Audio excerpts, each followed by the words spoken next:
Hello, it's Dawn Michelle from Boho Tarot, and I'd like to invite you on another journey to transforming the tarot. Today we will be taking the good tarot from a standard 78 tarot deck to a square oracle. So if you watched the final video in my deck collection series, I talked a lot about my struggle with this deck. While I think the artwork is stunning, there are several cards in this deck that really don't resonate with the way that I read tarot. Now, generally, I can work around that.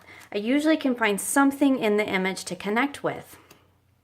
But in this deck, there are just some representations that bring to mind images that really inhibit me from being able to connect to the cards. But like I said, the artwork is stunning. So I'm going to transform this deck into an intuitive oracle so that hopefully I will connect with it better and it will find its way back into my rotation. So for this process, I will first be removing all the troublesome cards from the deck, and I'll probably repurpose those in another art project. Then I'll be removing all the titles from the remaining cards. And since I'm going to be trimming this deck anyway, I'm going to turn it into a square deck so that I can bring that directionality into my readings with these cards. So I look forward to having you join me on this journey today as we transform the good tarot. So I've divided the deck into three piles to start with. I've got the pile of cards that I do, really like the artwork, or I find something in it that pulls a connection for me. I have the pile of cards that I'm not 100% sure of yet and I need to take a second look at. And then I have the cards that the artwork just does not work for me. These are beautiful cards. There's nothing wrong with them. But like I said, I just don't personally find any pull toward them, or there's something in the card that really just draws me out of the whole experience of working with it. So I've pulled these ones out of the deck and they will not be included, and I will repurpose them for another project. So these are the cards that I need to just take a second look at because there are things about them that I really like and there are things about them that I find very distracting. So I'm going to take a second look at these, and then these are the cards that I will definitely be including. So being as this is a tarot deck, it's going to end up being a pretty hefty oracle. And now what I've done is I've divided them up into suit, and majors. And this way I can go through and see if there's any sort of similar energy or similar artwork in each of these elements. Because I like the idea of using this as an elemental oracle, being the majors representing the element of spirit. And then, of course, we have air, fire, earth, and water. But I don't want similar energies or similar imagery in the deck. Okay, just to do a quick check-in, I had to actually pull my camera off its stand so I can show you because this took up almost my entire desk. So I've divided the 4 elements into equal number cards, so I get that balance that I'm looking for. So I have a masculine and feminine, a representation of the inner and outer consciousness, 3 expressions of the element, and then I have 2 manifestations of the element, or how it's seen in the outer world. And I apologize for the light glare, but these cards are really shiny. So I have that for each of the 4 elemental cards. Some of them were a bit of a stretch to try and make those fit, but I was able to do that. I'm going to run into my light here. As you can see, I've gone completely off my workspace and into all of my other stuff. So before we start trimming, I just thought I'd show you what I ended up doing in terms of my restructuring. So for my water suit, I have my masculine and feminine, and then I have what I consider a reflection of the inner and outer consciousness. And then I have 3 expressions of the element. And then I have 2 manifestations of the element. I wasn't really sure what else to call them. They're they kind of tended to be the more animal type cards in the deck, or in the minors, so I ended up picking 2 of those, and so this ended up being my suit of water. Now you can certainly just create a deck by pulling out the cards that you like and leaving the ones, or pulling out the cards you don't like and leaving the ones that you do. But I actually wanted to try to build an oracle deck with structure, with a sort of system, kind of a loose system of its own. So that's what my intention is with this deck. So that's what I'm trying to do here. So for the earth, I have the masculine and the feminine. And then I actually ended up putting this card back in, but I like this as just an inner representation and then an outer representation, or like I said, the subconscious and conscious. And I just really, this kind of had an earthy feel to me. So even though there is another lady with a lion in this deck, and that I will be incorporating into my oracle, I went ahead and decided to pull this one back in because I like I do like the image. It just didn't work for me before being in the majors because it is so close to what I see as strength card. So then I have my three manifestations, or my three expressions of the element. And then I have my two manifestations. And for my fire suit, truth be told, I struggled a little bit more with my fire suit. I do like this for masculine. I didn't care for the Queen of Fire, so I used the Messenger to represent the feminine, but it's still not really one of my favorite representations. So then I have so I did a little bit something different for the subconscious and conscious, the inner and outer realm. Just a little bit different representations of them. My three expressions, I did end up pulling this one back in, even though I had set it aside as a card I wasn't going to use. And this is why I wasn't dead set on the cards that I wasn't going to use, because I knew once I started creating my structure that I might either want or need to pull it back in to balance it. So my three expressions of fire, and then my two manifestations of fire. And I have that quiet and that explosive energy. And then I have my air suit. So I have my masculine and feminine. I have my inner and outer, or subconscious and conscious. Love those images. And then my three expressions. And then my two manifestations. So that becomes my sort of base elemental system and cards, 9 each, so I get a really balanced structure with these. And then so we're going to be working on squaring these soon. I think I already showed you so I kept, as far as the majors, I just kept the ones that I liked. And they're really, because it's the major arcana, there really isn't any competing imagery or repetitive energy, so to speak, besides perhaps that strength card, because I did incorporate that other lion. So we'll see how that works. I do have all the extra cards, so I can rearrange as need be. So enough babbling about how I'm structuring this oracle. Now let's get on to actually creating this into a square oracle. So that is our next step.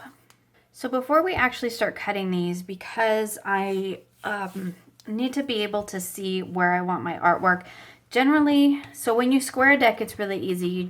In general, you take a card and you lay it the opposite way, and this right here creates the square for you. But because I'm trying to avoid the words, and I want to be able to see what piece and part of the image I'm getting, like maybe I might be okay with scooting it up more this way and getting that number in there, but maybe I want to try to get more of that number out.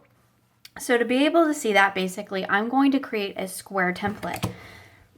So this is just a piece of cardstock, and I'm basically going to take measure the width of the card, which is 3.5 inches. So basically, to make it square, I just need to make it 3.5 inches by 3.5 inches, right? Because if I turn it sideways, this is still 3.5 inches. So what I'm going to do here is create a frame for, I'm just going to use some scrap paper and some cardboard paper. So I know I want my square, that one. Obviously, I practiced rounding a corner on that one. I want it to be 3.5. So there's my 3.5 by 3.5. So it'll be here. And I'm sure there are other ways to do this. I'm just trying to do this the quickest and easiest. That one is off my mark a little bit. And I'm going to use my slide ruler here to make sure that I'm getting a nice even cut. And which I didn't get, so I'm going to have to go back and fix that. So there is my 3.5 by 3.5, so square. So that is essentially the size the deck is going to be when I am done with it. So now that I have this, I'm going to basically make a border around here, and I'm actually going to cut this middle section out. So it doesn't have to, your inner square needs to be pretty spot on, because you don't want your cards to end up all funny sized. Sorry, it's hard to talk and draw lines apparently at the same time. And so then I'm just going to create like this outer border here. It really doesn't need to be fabulous. I just need to get enough of something around it so that I have something to hold on to. Because basically what I'm going to do is create a window. Now obviously you do not have to go to all of this trouble if you don't want to. You can simply you know, take your cards, measure it out, and as particularly, you know, if you're using scissors, you can just chop it down.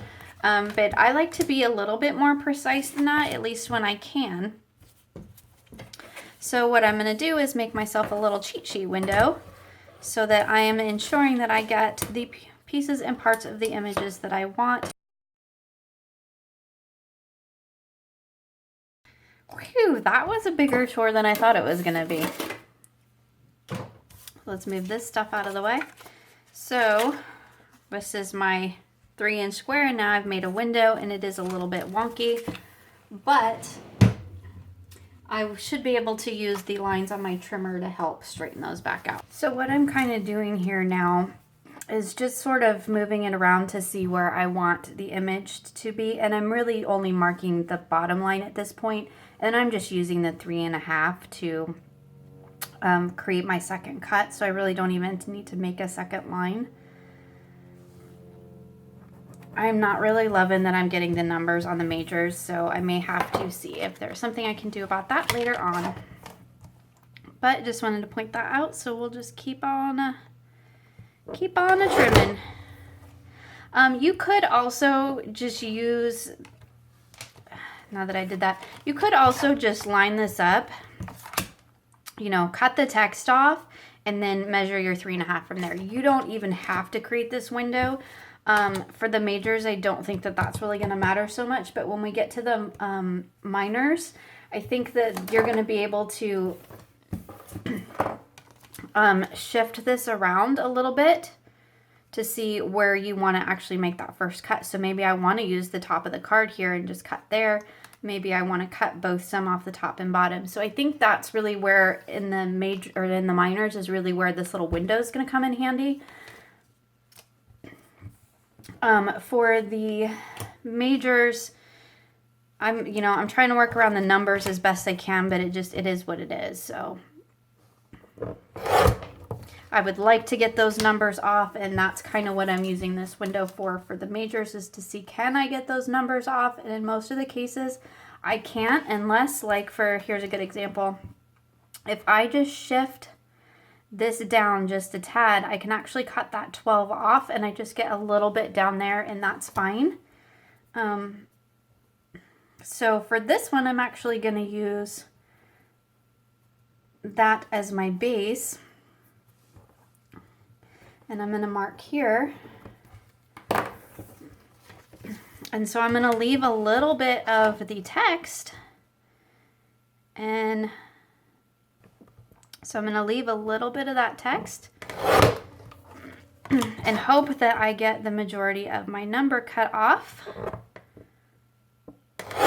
which I did. So this point in cases where this using the frame comes in handy, because if I had just cut off the top of this, just cut at the very top of this, I would have gotten a little bit of my 12 in there, but doing it this way with the window, I don't have to have that 12 in there. So that's the only reason why I'm doing the extra step of the window here, is just to be able to cut as much of the number on the majors off as possible. And I'll have to go through and figure out what I'm going to do with those ones that the numbers are still there.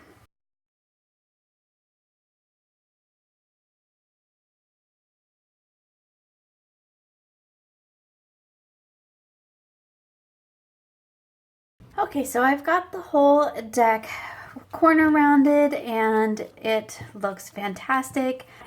I was also playing with, because I did about half the deck and then had to take a little break because my hand was starting to hurt. I did play with some ideas or some techniques for covering up the numbers that are on some of the cards, because there's only a handful of cards that the numbers actually are still on. So this one here is gesso, which I could probably do if I did multiple layers, because I can still see the hint of the 2, so I'd probably have to do 2 layers at least, but it does add like a film over, or a raised texture to the card. This one I did with, and it's still drying, so I'm not going to touch it. I did with some pearlescent paint, which I think looks really pretty, but again, it's going to take multiple layers to cover up that black ink. And I think by the time I just layer that much paint on it, it's going to make the other card stick to it. And then here I just used this metallic marker. I tried this gold, but it didn't go over, it wouldn't cover, the black was still showing through. But this marker, actually, I was able to color that in pretty well, and it completely covered it up. So I think I am going to go ahead and color those in like this, using my little copper marker. And because I'm doing that in copper, I might just go ahead and edge it in copper as well, just to kind of tie that together.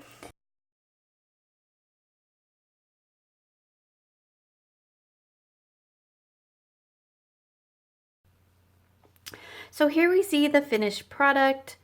This is my new squared oracle deck. I first went through and picked out the cards that I wanted to use in terms of my own system and creating my own system for this oracle.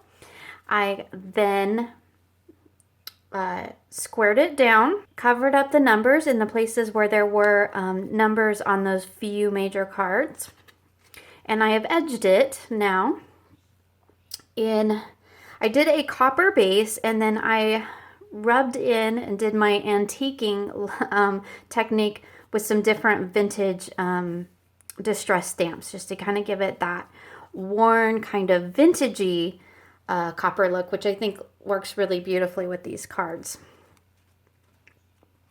So let's take a look at the cards real quick. We won't go through all of them, but I'll just show you a quick couple flip throughs. Some of them here, you can see here that I covered up the number. Still a little weird with that big bright spot in the doorway, but I think you could definitely work with that in terms of an oracle.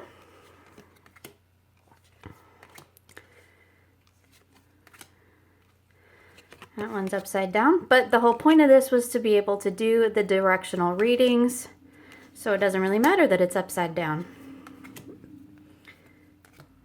And you can see on some of them, I did get some of the words in there because I wanted to crop off the number.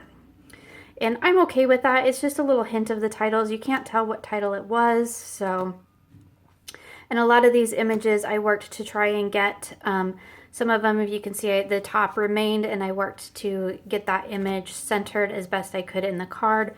And that meant sometimes I cut more towards the top and sometimes I cut more towards the bottom. Oh, I missed one there. So I have to go back and fill that in. Anyway, so that is my completed square oracle. You can see this was how it started. So you can see here quite the size difference.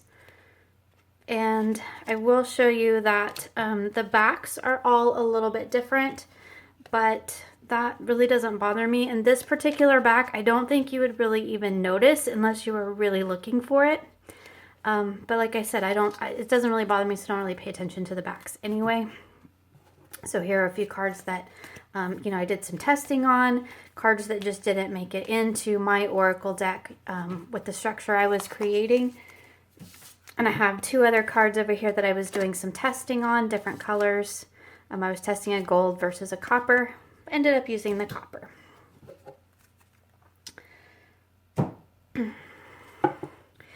So there you have it. That is my completely transformed copy of the Good Tarot, where I took it from a standard 78 tarot deck to creating my own Oracle system with it. So thank you so much for joining me today, and I hope you enjoyed this process of transforming the Good Tarot into a square Oracle. I look forward to seeing you again soon for more creative tarot for an inspired life.